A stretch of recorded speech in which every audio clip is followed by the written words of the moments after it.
दीपावली की एक कथा इस प्रकार से है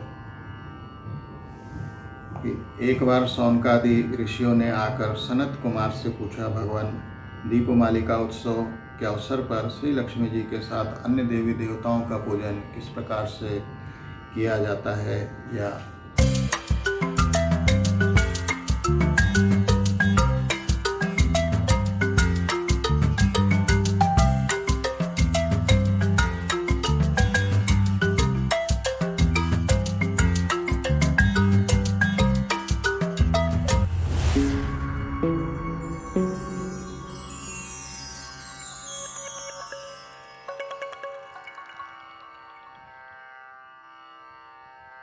संपन्न करते हैं। जबकि दीपावली का पर्व विशेषतः लक्ष्मी पूजन का है। ऋषियों की इस शंका को सुनकर सनत कुमार जी कहने लगे कि हे ऋषियों, समय पाकर जब दैत्यराज बलि ने अपने भुज बल के अनेक देवताओं को बंदी बना लिया, तो कार्तिक अमावस्या के दिन स्वयं विष्णु भगवान ने वामन का रूप धारण करके उसे बांध लिया और समस्त बंदी बनाए गए देवताओं को कारागार से मुक्त कराया। कारागार से मुक्त होकर सभी प्रमुख देवी देवता ने क्षीर सागर में लक्ष्मी सहित विश्राम किया। इस कारण दिवाली के दिन लक्ष्मी पूजन के साथ साथ अन्य देवताओं के पूजन व शयन की व्यवस्था हमने करनी चाहिए। ऐसा करने से लक्ष्मी व अन्य देवता वहीं पर विश्राम करते हैं। लक्ष्मी जी तथा देवताओं के शयन के लिए सैया बिछानी चाहिए कि जिसको किसी प्राणी ने पहले प्रयोग ना किया हो, और उस पर सुंदर नवीन वस्त्र, चादर, तकिया बिछाकर गद्दे, तकिया आदि लगा दें। तत्पश्चात सुगंधित कमल पुष्प भी सैया पर बिछा दें, क्योंकि लक्ष्मी जी को कमल पुष्प अत्यंत प्रिय है। ये ऋषियों, इस प्रकार विधि पूर्वक श्रद्धा युक्त होकर देवताओं व भगवती लक्ष्मी के पूजन से वह स्थायी रूप से वहाँ पर निवास करने लगती है। भगवती लक्ष्मी जी के भोग के लिए गाय के दूध का खोआ बनाकर उसमें मिश्री, लौंग, कपूर, इलायची आदि सुगंधित द्रव्य मिलाकर उसका प्रसाद का भोग लगाना चाहिए। ऋषियों ने इस प्रकार प्रश्न किया, भगवान, राजा बलि ने लक्ष्मी जी व देवताओं को अपने वश में कर लिया था, तो फिर लक्ष्मी जी ने उनका त्याग कब किया और कैसे किया?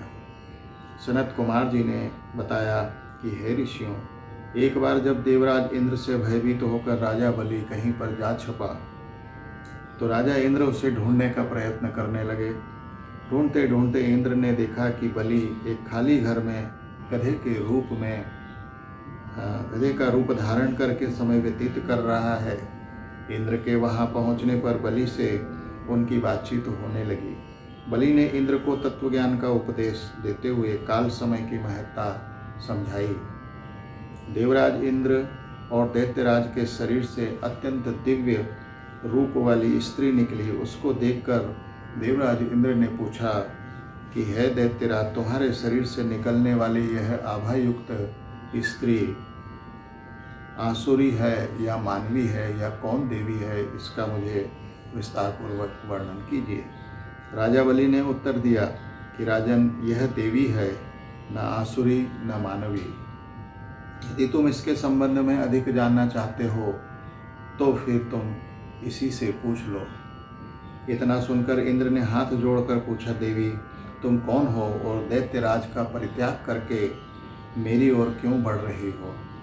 मंद मंद मुस्कुराती हुई यह शक्ति रूपा स्त्री बोली कि हे देवेंद्र, मुझे न तो दैत्यराज प्रहलाद के पुत्र विरोचन ही जानते हैं, न उनके पुत्र यह बलि ही जानते हैं। शास्त्र वेत्ता मुझे दुस्सहा, भूति और लक्ष्मी के नामों से पुकारते हैं, परंतु तुम तथा अन्य देवगण मुझे भली प्रकार नहीं पहचानते। इंद्र ने प्रश्न किया, हे देवी, जब इतने दीर्घ काल तक आपने दैत्यराज में वास किया है, तो फिर अब इसमें ऐसा कौन सा दोष उत्पन्न हो गया जो इनका परित्याग कर रही हो? साथ ही यह भी बताने की कृपा करें कि आपने मुझ में ऐसा कौन सा गुण देखा जो आप मेरी ओर अग्रसर हो रही हो। लक्ष्मी जी ने उत्तर दिया कि हे आर्य, मैं जिस स्थान पर निवास कर रही हूँ उस स्थान से मुझे धाता विधाता नहीं हटा सकते, क्योंकि मैं सदैव समय के प्रभाव से ही एक को त्याग कर दूसरे के पास जाती हूँ। इसलिए मेरा तुमसे कहना है कि यदि तुम बलि का अनादर न करते हुए आदर की दृष्टि से उनका सम्मान करो तो मुझे प्रसन्नता होगी। इंद्र ने पूछा, देवी कृपा कर यह बताएं कि आप असुरों के पास क्यों नहीं रहना चाहती हो। लक्ष्मी जी बोली, मैं उस स्थान पर रहती हूँ जहाँ पर सत्य, दान, व्रत, तप, पराक्रम तथा धर्म रहते हैं, और इस समय असुर इन सब चीज़ों से परामुख हो गए हैं। पूर्व समय में सत्यवादी, जितेंद्रिय तथा ब्राह्मणों के हितैषी थे, परंतु अब यह ब्राह्मणों से द्वेष करने लगे हैं, झूठे हाथों से घृत को छूते हैं और अभक्ष्य भोजन करते हैं। साथ ही धर्म की मर्यादा तोड़कर विभिन्न प्रकार के मनमाने आचरण करते हैं। पहले यह उपवास और तप किया करते थे, प्रतिदिन प्रातःकाल सूर्योदय से पूर्व जागते थे तथा यथा समय सोते थे, परंतु अब यह देर से जागते हैं और आधी रात से बाद तक जागते रहते हैं। पूर्व काल में यह दिन में शयन नहीं करते थे, दीन दुखियों, अनाथ, वृद्ध, रोगी तथा शक्तिहीनों को नहीं सताते थे और उनकी अन्न आदि से हर प्रकार से सहायता किया करते थे। पहले ये गुरुजनों के आज्ञाकारी होते थे, सभी काम समय पर कर लिया करते थे, उत्तम भोजन बनाकर न केवल खुद खाते थे वरन दूसरों को देकर उसके बाद स्वयं पाते थे। प्राणी मात्र का सम्मान करना समान समझते हुए सरलता, चतुरता, सौहार्द्य, उत्साह, निरहंकार, सत्य, क्षमा, दया, ताप, तप, वाणी, सरलता आदि सभी गुण इन लोगों में विद्यमान होते थे। मित्रों से प्रेम व्यवहार करना, परंतु अब इनमें क्रोध की मात्रा बढ़ गई है। साथ ही आलस्य, निद्रा, अप्रसन्नता, असंतोष, कामुकता तथा विवेकहीनता आदि दुर्गुणों की एकता बढ़ गई है। अब इनकी सभी बातें नियम विरुद्ध होने लगी हैं। बड़े बूढ़ों का सम्मान व आज्ञा पालन न कर उनका अनादर करते हैं। गुरुजनों के आने पर आसन विधि से भली प्रकार पालन पोषण नहीं करते। इन सब कारणों से शरीर व चेहरे की कांति क्षीण हो रही है। परस्त्रीगमन, परस्त्री हरण, जुआ, शराब, चोरी आदि दुर्गुण अधिक आ जाने के कारण इनकी धार्मिक आस्था कमजोर पड़ गई है। अतः हे देवेंद्र इंद्र, मैंने निश्चय किया है कि अब इनके घर में वास नहीं करूंगी। इसी कारण मैं दैत्यों का परित्याग कर अब तुम्हारी ओर आ रही हूँ। इसलिए तुम प्रसन्नतापूर्वक अंगीकार करो। मेरा जहाँ पर वास होगा वहाँ पर आशा, श्रद्धा, घृत, शांति, जय, क्षमा और विजित, संगीत ये 8 देवियाँ भी साथ में निवास करती हैं। तुम देवों में क्योंकि अब धार्मिक भावना बढ़ गई है, इसलिए अब मैं तुम्हारे साथ ही निवास करूंगी। इतना सुनकर इंद्र ने उन शक्ति रूपी लक्ष्मी का हार्दिक स्वागत किया और उसी समय अन्य देवगण भी दर्शनार्थ आकर उपस्थित हुए और विधि पूर्वक प्रकार से उपासना करने लगे। और उसके उपरांत बड़े गाजे बाजे के साथ उन्हें स्वर्ग में लिवा ले गए। सनत कुमार जी कहते हैं, ऋषियों, बस इसी समय से संसार में धर्म, सुख, शांति की भावना लक्ष्मी की कृपा से जागृत हुई है। अब इसमें एक पुरानी कहावत कथा इस प्रकार से है। किसी नगर में धन, ऐश्वर्य, पुत्र पौत्रादि से संपन्न परिवार वाला एक सेठ रहा करता था। लक्ष्मी की कृपा थी उस पर। धीरे धीरे सेठ की धार्मिक आस्था कम होकर लाभ की मात्रा बढ़ने लगी। एक दिन स्वयं लक्ष्मी जी ने स्वप्न में सेठ को दर्शन देते हुए कहा कि सेठ, अब तक मैं तेरे ऊपर पूर्ण रूप से कृपा में रही, परंतु अब मैं तेरे यहाँ से जाना चाहती हूँ। इसलिए जो तेरी मांगने की इच्छा हो वो तुम मांग लो। सेठ ने प्रार्थना की कि हे देवी, मैं इस समय तो कुछ नहीं मांगना चाहता। प्रातःकाल अपने परिवार सहित उनसे परामर्श करके जो कुछ मांगना होगा वो मैं कल मांग लूँगा।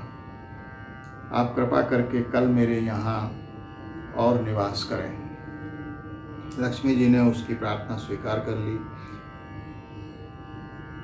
प्रातःकाल होते ही सेठ ने अपने समस्त परिवार को एकत्रित किया और स्वप्न का हाल सुनाया। परिवार वालों ने अपनी अपनी बुद्धि के अनुसार पिता को क्या मांगना है इस प्रकार बताया। किसी ने कहा कि हीरे जवाहरात मांग लो, किसी ने कहा कि भवन और अटारियां मांग लो।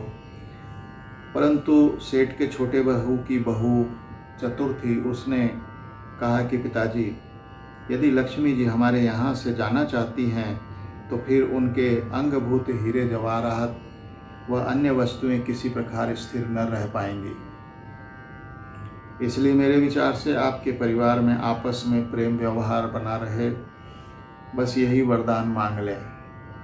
लेकिन वरदान रात्रि में मिलेगा और इससे पूर्व दिन भी अभी हमारे पास है और इस दिन का हम अच्छी प्रकार से उपयोग कर सकते हैं।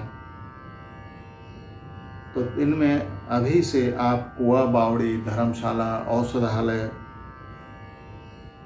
गौशाला, स्कूल, अनाथालय आदि में अपनी संपत्ति व्यय करके अपने पुण्य संचित कर लें, क्योंकि जब लक्ष्मी जी की कृपा न रहेगी तो फिर यह कृत्य ना हो सकेंगे। पुत्रवधू की बात सेठ को अच्छी लगी और उसने सायंकाल तक आप संपत्ति का आधे से अधिक भाग धार्मिक कामों में लगा दिया। जब रात्रि में लक्ष्मी जी ने दर्शन दिया तो सेठ ने यही वरदान मांगा। जब लक्ष्मी जी मुस्कुराते हुए कहने लगी कि हे सेठ, मैं तुमसे अत्यंत प्रसन्न हूँ, मैं तुम्हें वर देती हूँ, साथ ही यह आश्वासन देती हूँ कि अब मैं तुम्हें छोड़कर नहीं जा रही हूँ, क्योंकि अब तुम्हारी प्रवृत्ति धार्मिक हो चुकी है। इस प्रकार वह सेठ सारा जीवन धार्मिक कृत्य करता हुआ धन धान्य से पूर्ण रहा और अंत में स्वर्ग को प्राप्त हुआ। संसार में और भी जो व्यक्ति धार्मिक आस्था रखते हुए अपनी संपत्ति का सदुपयोग करते हैं वे सुखी रहते हैं और अंत में स्वर्ग को प्राप्त करते हैं। जय श्री महालक्ष्मी।